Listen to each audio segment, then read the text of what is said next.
का लिखा ज्योतिषी पढ़े, अब वेद पढ़े मन लेख, और दिल का लिखा माँ पढ़े, अब मन का पढ़े महादेव।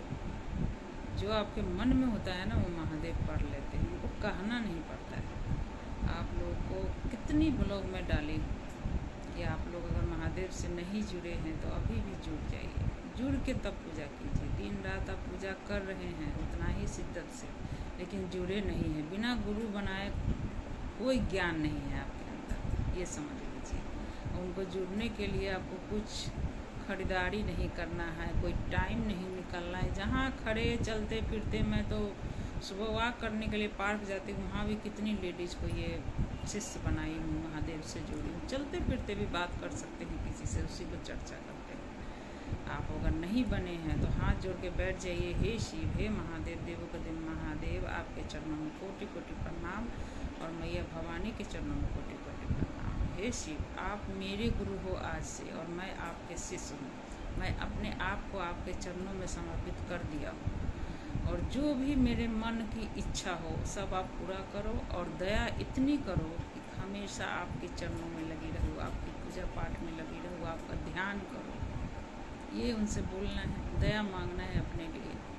और दूसरे में वही चर्चा, जो कहीं भी आप जा रहे हैं एक दूसरे से बातों कीजिए महादेव के बारे में कि महादेव ऐसे है, महादेव वैसे है।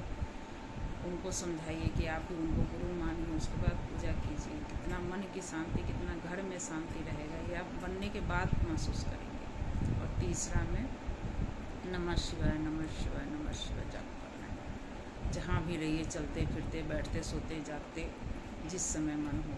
सोने जाइए तो बिस्तर पर सबसे पहले बैठ के हाथ जोड़ कर उनको प्रणाम कीजिए, नमः शिवाय का जाप कर लीजिए। उसके बाद सोइए, उठिए, फिर उनको प्रणाम कीजिए, नमः शिवाय का जाप कीजिए, सोइए। उनको मांगना भी नहीं पड़ता है, इतना मैं आपको यकीन दिला रही हूँ। इसलिए महादेव से ज़रूर जुड़िए और आप उनका शिष्य बन जाइए। आप उनको गुरु मान के पूजा कीजिए। कुछ नहीं मांगना पड़ेगा आपको, बिना मांगे सब कुछ मिल जाता है टाइम पर। इतना मेरा वादा है। मैं बन ही चुकी हूँ, मैं कम से कम तो 30 साल तो हो ही गया होगा। 34 तो नहीं, 30 साल हुआ होगा। शादी के 4-5 साल बाद बनी, और आज तक महादेव के चरण में ही हूँ। और ऐसे कभी कभी महसूस होता है कि वो दर्शन दे रहे हैं, वो हमारे साथ चल रहे हैं और चलते भी है। तो आप लोग महसूस कीजिए। लोग कहते हैं ना, कई लोग एक कहते हैं कि कहाँ है भगवान। कई लोग ऐसे आजकल के बच्चे बोलते भी हैं भगवान कभी दिखते नहीं हैं। तो अब ये बताइए कि दूध में कभी घी आपको दिखा है? उसके लिए मंथन करना पड़ता है। तो इसी तरह महादेव से जुड़िए, उनकी चाहत रखिए, वो अपने आप दिखेंगे आपको। जहाँ महसूस कीजिएगा, जहाँ आपको ज़रूरत पड़ेगी वो खड़े मिलेंगे। हर हर महादेव।